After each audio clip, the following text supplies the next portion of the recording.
Newsfirst Newsline with Faraz Shaukat Ali. Well, hello, good evening, and a very warm welcome to Newsline Live. Although tonight it is not a live performance, it's actually a recording, and that's because we have had some other challenges to take care of. But nevertheless, it'll be as robust as it always is. My guest tonight has been very specially chosen. That's because tomorrow is the International Anti-Corruption Day, and he too knows a thing or two about that, because, of course, it's like coming home. My guest has had a stint, a rather long one, as a colleague here, right here at Newsfirst. Although today he is the manager of the Transparency International Sri Lanka, in charge of communications and social media. A very good evening and welcome home to Ramesh Irugalbandara. Good evening, Faraz, and thank you for that. It is nostalgic. Indeed. And our regular viewers will, of course, know that Ramesh Irugalbandara has in the past hosted Newsline when I was on leave. Ramesh, thank you very much for coming. Tomorrow is the International Anti-Corruption Day. I can't see Sri Lanka celebrating it, but what, I mean, that's because of the level of corruption in this country. But has corruption sort of become part and parcel of the fabric of our society? Well, Faraz, you've started off with a bit of a loaded question. It seems so, doesn't it? I mean, with everything that is being reported by journalists and the media across the board, it seems so.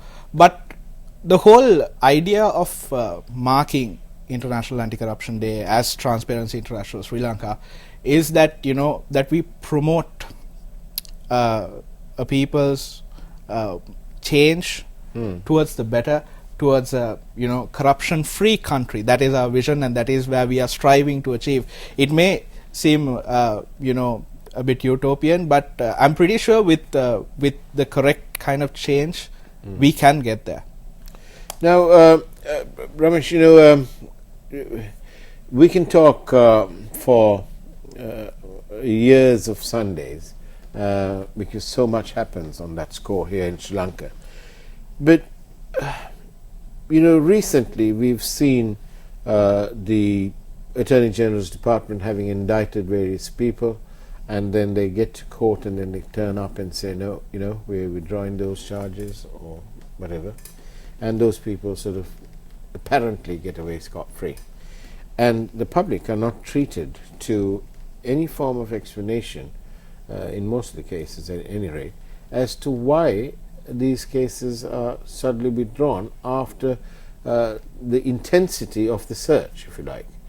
How and what does the government have to do to address this situation? For us, the answer to that question is not really simple, but I'll try to do it in two words: transparency and accountability. Right.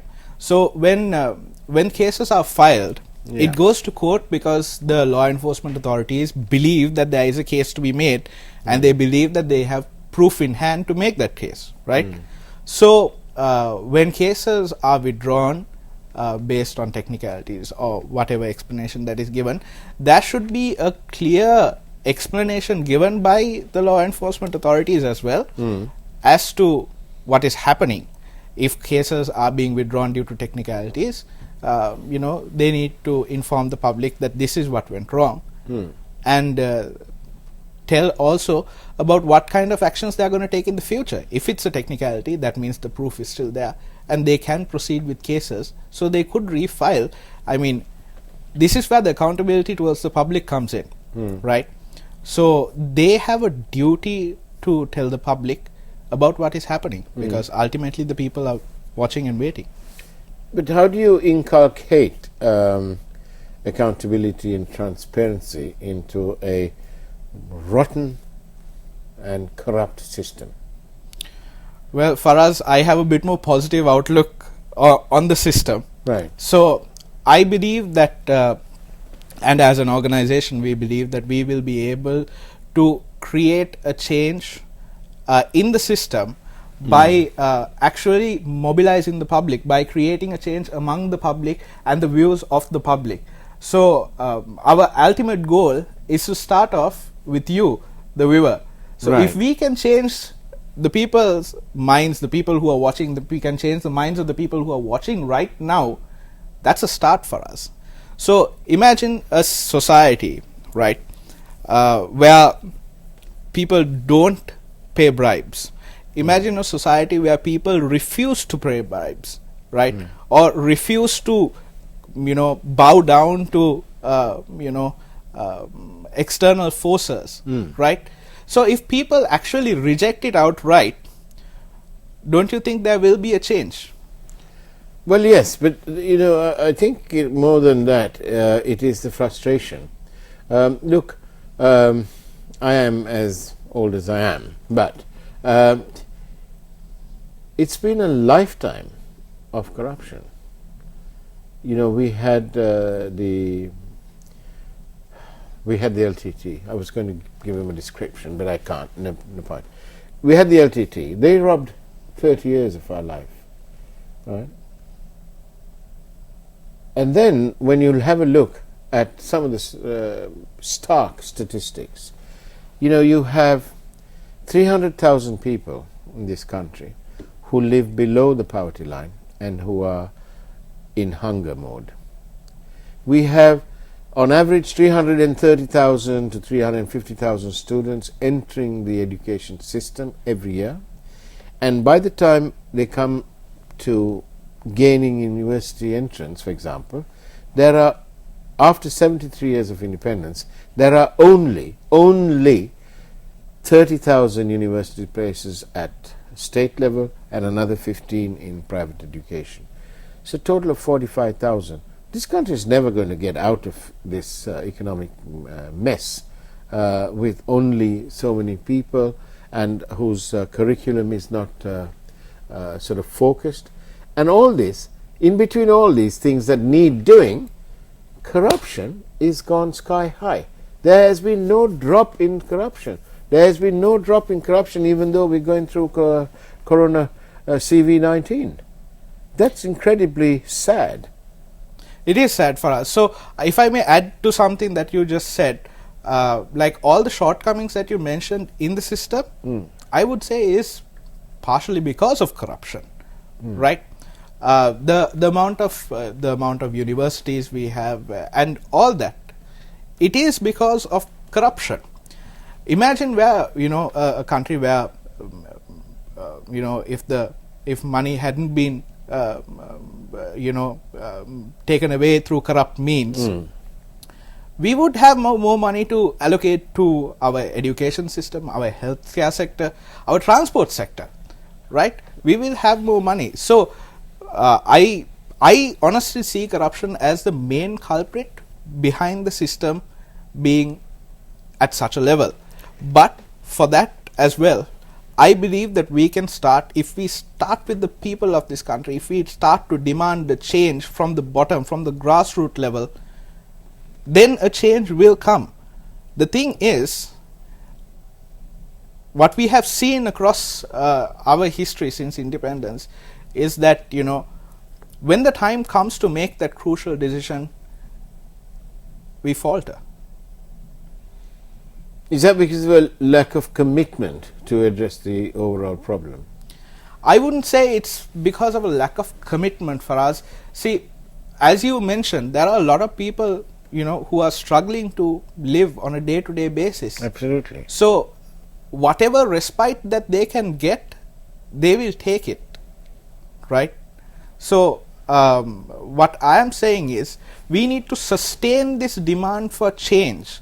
If we don't sustain this demand for change, we will never be able to solve this situation on corruption. But if we do sustain it, there will be changes that will happen from the grassroots level to the level of the officials and then straight to the top. Now, Ramesh, is this merely wishful thinking? But Is there any way that we can actually lobby and eventually change the way governments view corruption in this country? I don't think it's wishful thinking for us, right?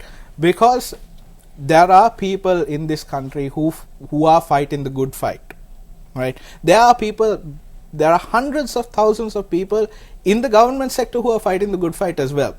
Like, we have done activities such as Integrity Icon, where we honor public officials who have gone above and beyond their capacity, their role to serve the public. And we have come across amazing stories for us of people, from police officers to people in the customs department to people in our own healthcare sector this year.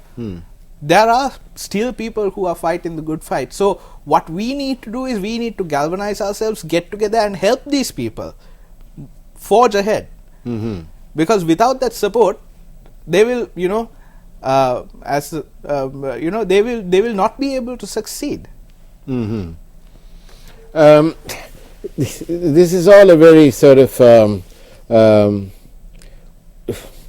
forgive me for being so pessimistic, but if I look at it, I keep going on about this. It's 73 years of independence.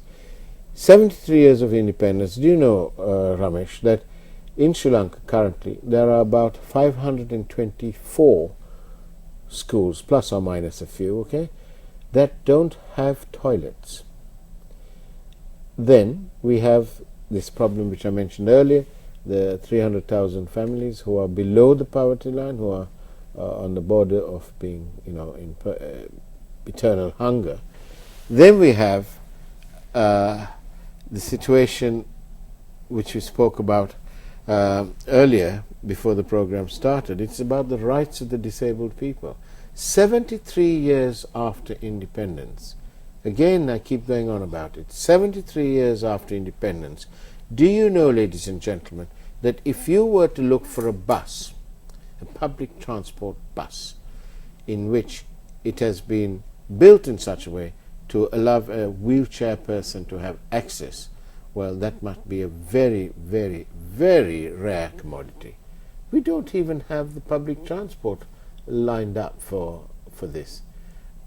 Is this to do with corruption? Absolutely. Think about it for us. So, ensuring that these rights are honored to all citizens of this country, it is the government's job, right? And what is the government's transport arm? It is the SLTB, right? Transport Board, CTB, right? So, don't you think that if we had a robust transport arm, that we won't have buses of that nature, that the SLTB of this country wouldn't be in the state that it is in today? I mean, it still provides a lot of service to people who are in rural areas, to students who are commuting to school, but it can be better, right? So what happened to the money that was supposed to go into the SLTB? Let me tell you about one case. So if you remember, Faraz, there was a recent case that was filed against a certain political party or a group, I forget, but it was regarding the use of SLTB buses for election campaigning and not paying the bills, right? That's just one instance that went to court. Imagine since independence, how many people would have abused the system like that? It is corruption. The reason we don't have stuff like what you said, why these rights aren't ensured, it is because of corruption for us. There's no two words about it. I don't see any other reason. Does that then mean that what about the state of affairs at the judiciary then? Well, for us, I do not want to comment on the judiciary because I am not a legal expert for us. No, but you have a view. You work for Transparency International Sri Lanka. You have a view, and in that view is your view of of Sri Lanka? Is it clouded? Well, for us, let me be very clear. As Transparency International Sri Lanka and as a citizen of this country myself, I and we still believe in the judiciary. We believe in the Supreme. We believe in the Constitution as well as the judiciary, because that is where we go to file all our grievances, and we have nothing but trust in the system for us. On that note, Ramesh Irugalbandara, we'll be going for a short break and take a peek at this evening's headlines, and we'll see you on the other side of the break.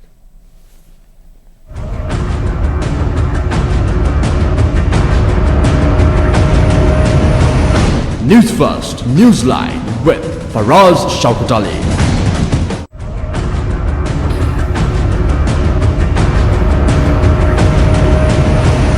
Newsfirst Newsline with Faraz Shaukat Ali. And welcome back to Newsline Live. It's a recording though, and we are in conversation with Ramesh Irugalbandara, who is of course the manager of communications and social media at Transparency International Sri Lanka, and of course Ramesh is was part of News First, and he's seated on the other side, though he has sat on this side as well. Then at Transparency International, what do you do to encourage accountability and transparency, and with a view towards reducing corruption? What do you do? How do you do that? Well, for us, there are a range of activities that we do at Transparency International on that subject. So we have organized ourselves into 5 different sectors. One which handles the public sector, one which handles the private sector, one which handles the community, advocacy and communications. These are the 5 ways we have organized ourselves. Yeah. So through these pillars, what we do is we carry out workshops on right to information. We go to rural areas. We provide free legal advice for people who have faced corruption issues or who are in trouble. We go to rural areas and we do free mobile legal clinics. Then we conduct trainings for journalists. We conduct trainings for government officials as well. So we are working in partnership with the public sector as well in order to promote all this. And who supports you financially, Transparency International Sri Lanka? We have generous donors who support Based in Sri Lanka? us. Yes, as well as overseas. Right. And that bit would be transparent. Hopefully. Obviously. Yes. Okay. We are Transparency International Sri Lanka, and we have an information officer as per the Rti Act, and anyone who wants that information, we will be ready to freely give it. Now then, talking about the right to information, it's been hailed as a good thing, but now that we've had time to sort of use it, what's the take that Transparency International has on that? The Rti Act is a great tool for us, and we have seen it being used more and more by the general public since its inception in 2016, right? So right now it is at a bit of a crossroad. Let me clarify on that. So as you know, for us, the Rti Act it creates an Rti Commission, an independent body which makes the final call on RTI requests that are either rejected by government officials or various parties. So the Rti Commission is the one who considers the appeals that are made by the public based on rejections, and they are the people who have the final say on what kind of information is released. Right. So the Rti Commission's tenure actually ended on the 30th of September for us. Okay. Right. And there was, the new commissioners should have been appointed immediately. Right. It's been more than around 2 months for us, and there are no Rti commissioners right now. So the Rti Commission itself is, is in a bit of a Tis. kind of. Okay. So it is, I believe, before the Parliamentary Commission right now. There were nominations that were called for. Transparency International Sri Lanka, we got together with a number of civil society organizations in the country, and we submitted nominations as well based on the nominations that were called. I believe that it is before the Parliamentary Commission right now, and the Parliamentary Commission should submit these names to the President, who makes the final call on the appointments. Right. So it's been 2 months, so we are still waiting to see what is happening, and we would love to see it being expedited.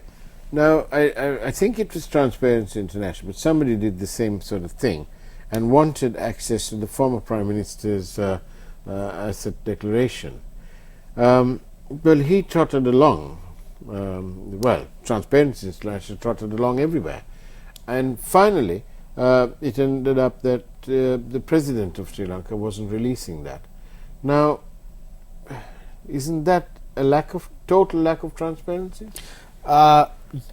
In a way, it is for us. So there is a small distinction that I need to make there.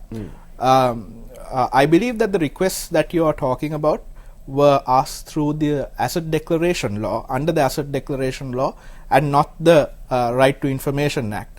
So there are some clauses within this Asset Declaration Law, which forbids people from publicly sharing information that is gained through the Asset Declaration Law. Right. Unlike the Rti Act, Yeah. any information that is obtained through a RTI request can be freely publicized, but it is not the same for the Asset Declaration Law. Right. Now then, but in one particular instance, I think it was your organization that went to court, or went to the RTI Commission, and they've done their rounds. And finally, when the court did say that they wanted that particular member's member of Parliament, that particular member's asset declaration released, they immediately lodged a appeal, and as we speak, it's still under appeal. So for us, there are long-standing appeals in the RTI Commission as well, right? See, the previous RTI Commission that was established with the inception of the Rti Act, they carried out a lot of work, and there were a lot of landmark, what's the word I'm searching for? Decisions. Yeah. That they delivered that ordered government officials to disclose certain stuff, right? So while the incident that you're talking about, I'm not completely familiar with, but there are cases that are still pending in the RTI Commission, and that is exactly why we are saying that we need to have RTI commissioners in place, and the RTI Commission at full function, because the RTI Commission is ultimately the commission that rules on the final verdict on what kind of information is released. Do you detect, with your Transparency International Sri Lanka blinkers on, or cap, with that cap, do you detect even a slight reprieve in corruption in Sri Lanka?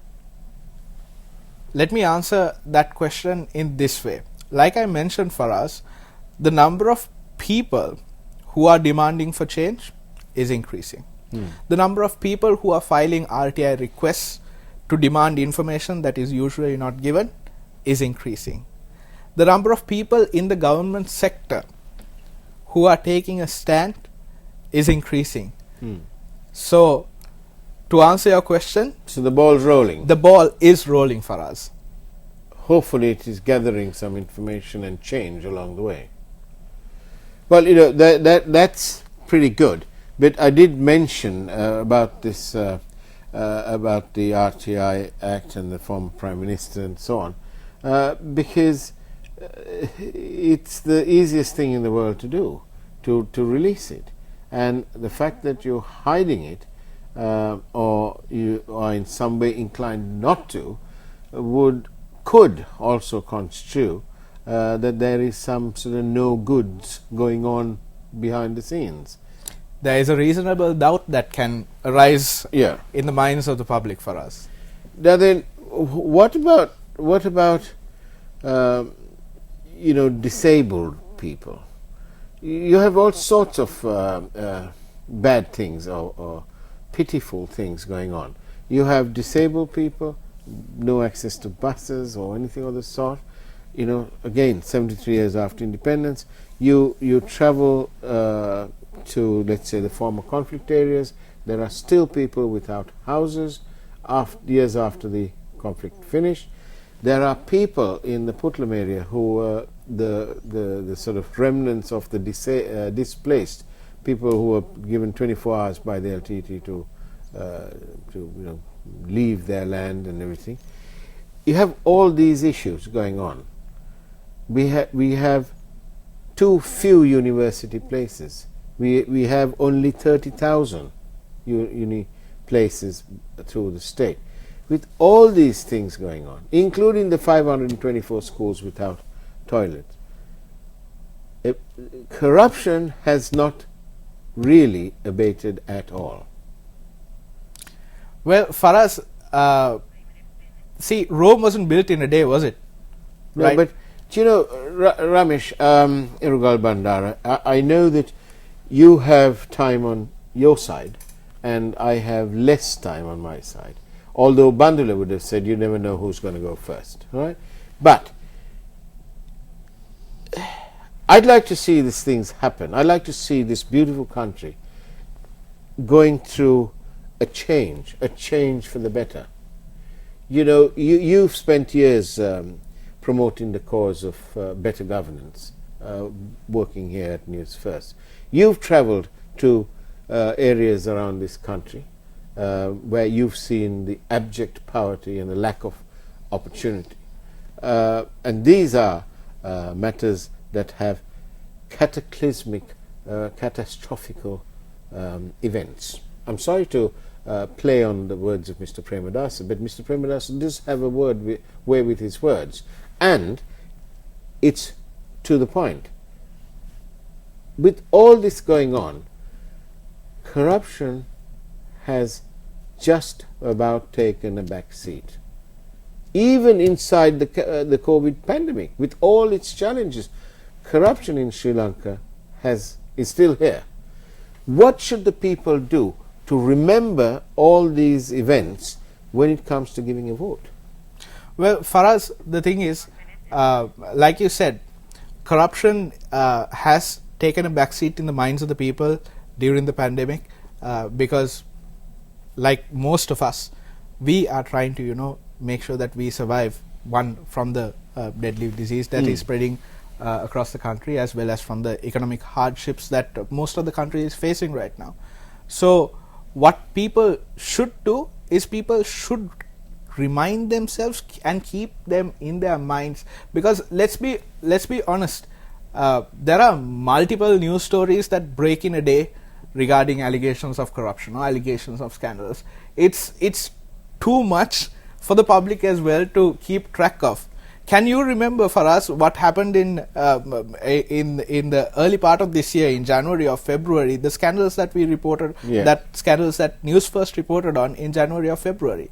So because of that, for us, we thought it's best to create this basic compilation of all the cases of alleged corruption and alleged scandals that took place in 2021. We're calling it Hindsight 2021. Right. And see, what's that? Is that the event tomorrow? Yes, it will be launched at the TISL event that's taking place tomorrow, in line with the Anti-Corruption Day, International Anti-Corruption Day. And of course, you're also, we're in the last minute, you're also launching a website. Yes, we are launching a website for us. So the website name is apesalli.lk. It will be live apesalli.lk. What the website basically does is it allows people to lodge complaints regarding incidents of corruption or bribery that they faced, and TISL will actually act as facilitators and help the people who file these complaints with us to seek legal redress if they want to, But keep in mind, we are facilitators, and we will help you file cases with the law enforcement authorities and help them take it forward.